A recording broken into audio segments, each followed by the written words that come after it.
Hello mga bata! Welcome na naman po sa isang episode ng Eduk Serye! Last time, pinag-usapan natin ang kahulugan ng ating topic, which is the bread and pastry production NC2.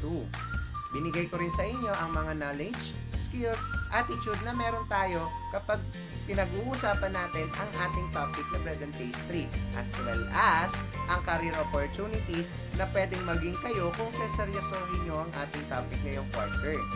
Ngayong araw naman po, pag-uusapan natin ang ilan sa mga baking terminologies na pwede nating ma-encounter ngayong quarter. Handa na ba kayo? Tara, simulan na natin! Okay, so ano-ano nga po ba ang mga terminologies na pwede nating ma-encounter ngayong quarter? Ito yon: bake, batter, beat, blend, caramelize, coat, cream, cut and fold, dot, dissolve, dough, dredge, fold, glaze, knead, mash, melt, mix, preheat, puree, sprinkle, stir, and whisk. Iisa-isahin natin yan ngayon. Okay? Unahin natin ang bake. Ano nga po bang ibig sabihin ng bake? Sabi dito, it is to cook in an oven that is heated to a desired temperature. Ito po yung paraan natin ng paggawa ng mga tinapay, cakes, cookies, etc. Okay? Using an oven. Okay po ba sa atin yon? Next naman po ay ang batter. Batter, it is a mixture of flour, liquid, and other ingredients that are pourable. Okay? So, nakikita nyo ngayon sa picture, yan po ay ang halimbawa natin ng batter. Ano pang halimbawa nito? Naranasan nyo na bang gumawa ng hot cake, 'di ba? So, ang procedure nun, ipupour nyo yung hot cake mixture, and then lalagyan nyo ng tubig, and then ng egg. Okay? Kapag hinalo nyo po yon, yung mixture na mabubuo nyo, ang tawag po doon ay batter. Okay? That is B-A-T-T-E-R. Hindi po iyan yung butter na pinapalaman natin sa tinapay natin. Okay? Next naman po natin ay yung beat. Ang sabi dito, to make a mixture smooth with a hand or electric mixer. So, iyan po basically ay ginagamitan natin ng hand mixer. Okay? So, for example, magbibit kayo ng eggs. Yan. So, yan po yun. Anyways, pwede nyo po yung gamitan ng wire whisk. Okay? Depende po kung ano yung available sa atin. Siyempre, kung may electric mixer tayo, yun na rin yung gamitin natin para mas madali. Okay? Next naman po natin ay blend. Ang sabi dito, to combine ingredients thoroughly or pagsasamahin natin. Okay? So, kagaya na nakikita nyo ngayon sa mixture, ayan. So, pinagsasama niya yung mga dry and liquid ingredients natin. Next naman po natin ay brush. To cover lightly with fat cream, slightly beaten, egg, white, or other ingredients using a pastry brush. Okay? So, ito po yung ating pastry brush, no? Meron pa po talagang ibang pastry brush na mabibili kayo, no, sa mall, no? So, basically, pwede na yung mga ordinaryong brush natin. Pero make sure na ito po ay isa-sanitize natin ng maayos. Next naman natin ay caramelize. Ang sabi dito, it is to melt sugar over medium heat, stirring constantly until it forms golden brown syrup.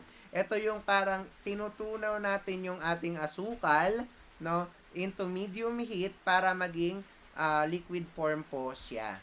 Okay? Next naman natin is coat. To cover an entire surface with a given mixture. So, ito po yung ginagawa natin kapag tayo po ay naggagawa ng cake, no? So, bale, ito yung magiging base natin bago natin siya lagyan ng design. So, nilalagyan natin siya ng coating, which is, most common is yung icing na tinatawag natin, no? Okay, so yan po yun. Na nakikita nyo rin sa picture. Next natin ay cream. Okay, hindi po yan ingredients, okay? So, ito po ay isa po sa paraan ng paghahalo natin ng mixture. Okay? So, ang sabi dito, to rub one or two ingredients against a bowl using a wooden spoon or an electric mixer until they become light and fluffy. Ito po yung madalas na ginagawa nating technique kapag tayo po ay nagbe-bake ng mga cookies. Okay? So, ito po siya. Panoorin natin. Hi, today I'm going to demonstrate how to cream butter and sugar by hand. The purpose of this is to dissolve the sugar into the fat, and the fat can be in the form of margarine, butter, shortening, or lard. I've used butter this time. You want to cream it to improve the texture of a baked good, and it prevents the texture from having this gritty feel with the sugar. The times that you would use this is when you're making cookies or cakes, sometimes muffins, but really not that often, generally cookies or cakes. So the technique is going to be using the back of the wooden spoon, and I'm just going to add my sugar in now.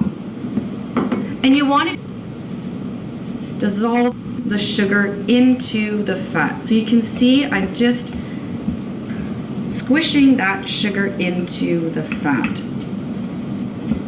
Really important that if your butter has not been taken out the night before and is not at room temperature, that you do need to work the butter so it's nice and soft prior to adding your sugar. Yan. So, nakita natin yung halimbawa natin ng cream. So, napapansin nyo, tinunaw niya yung sugar doon sa margarine or butter natin, no? Para hindi mo maramdaman, no? Pag kinain mo siya or pag nalasahan mo siya, hindi mo mararamdaman yung mga particles ng sugar. So, yan po yung isa sa mga objective ng cream para ma-improve mo yung texture ng iyong mixture. Next naman po natin ay ang cut and fold. It is to combine using two motion cutting vertically through the mixture and turning it over by gliding the rubber scraper across the bottom of the bowl. Ito pong technique na to ay madalas na ginagamit natin kapag tayo po ay nagbe-bake ng cake. Well, basically, ang cut and fold po ang ginagamit nating technique kapag gumagawa po tayo ng cake. Okay? Ano po ba yan? Sabi dito, folding breaks existing big bubbles into smaller bubbles. This method allows the cake to rise in the oven. So, para daw umalsa yung cake natin sa loob ng ating oven. Yan po yung ginagamit natin, cut and fold. Okay? Minsan kasi may mga cake na kapag hindi mo ginamitan ito, no, bumabagsak. Okay? Or nagiging iba yung consistency ng kanyang bread or yung kanyang tinapay. Okay?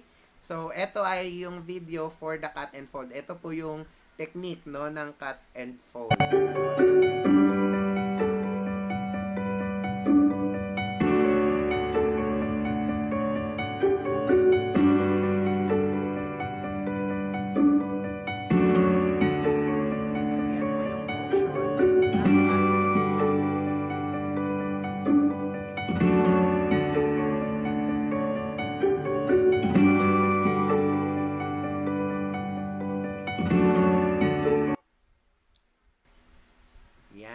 So, nakita natin, no? Next natin ay dot. Okay?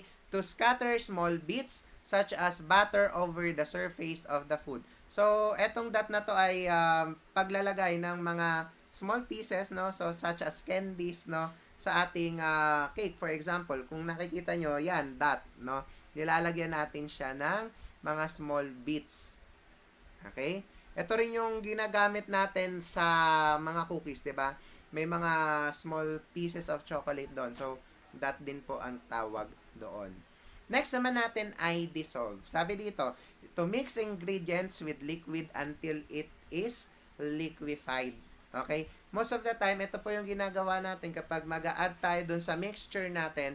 Let's say, for example, gelatin na powder form. Okay? So, bago natin yan ilagay doon, inililiquify natin muna siya or hinahalo muna natin siya sa kaunting amount ng water para maging liquefied na siya bago natin siya ilagay doon sa ating mixture. Ano pa ba? Pwedeng mga cornstarch or yung yeast, no? Yan po ay dinidissolve muna natin bago ihalo doon sa ating mixture. Next naman po natin ay yung dough. Okay? Ito po yung dough. Stiffened mixture, flour, liquid, and other ingredients thick enough to be kneaded or rolled. Okay? So, basically, yan po yung mixture natin ng tinapay. Ang tawag po dyan is yung dough. Yung pwede nating masahin using our hands or yung rolling pin na tinatawag. Or eto, yan yung tinatawag natin na rolling pin. Next naman po natin ay dredge. To coat lightly or sprinkle with flour, cornmeal, or sugar. Ito po yung technique na madalas ginagamit natin kapag tayo po ay nagpa-fry ng mga fried chicken. Okay? Kung mapapansin nyo, yan po ay pinapalibutan or dinidredge natin sa ating breading mix bago natin siya iprito. Okay? Next naman po natin after dredge is fold. Okay? It is almost synonymous doon sa nauna natin pinag-usapan which is yung cut and fold. So, natanggal lang po yung cut. Okay? To add whipped cream, beaten eggs, egg whites, or similar ingredients. So, eto naman po yung tinatawag natin na fold. Panoorin natin. When making cakes or mousses, recipes often call for folding ingredients together. Folding is used to combine two ingredients of different densities. In many cases, one ingredient like egg whites or cream has been lightened by incorporating air into it by whipping or beating. This ingredient is then folded into a heavier ingredient like melted chocolate or egg yolks. Folding is a gentle alternative to stirring that allows the two ingredients to combine without losing the air bubbles. In baked goods, this air acts as leavening and helps cakes stay light. Yan. So, yun po yung ating fold. Next naman po natin ay glaze. To coat with thin sugar syrup cooked to crack stage. So, most of the time, now, if you're familiar with Krispy Kreme, ito po yung isa sa mga famous donuts nila doon, no? Yung glazed sugar, no? So, yan po yung ibig sabihin natin ng glazed. Yun yung technique na ginagawa nila doon. Okay? Next naman natin ay knead. To mix dough with pressing motion accompanied by folding and stretching. So, ang kneading po, ito po yung technique na ginagamit natin kapag tayo po ay gumagawa ng dough. Okay? Nakakasunod po ba? Let's proceed. Ito po yung paraan natin ng pag-knead ng dough. Panoorin natin.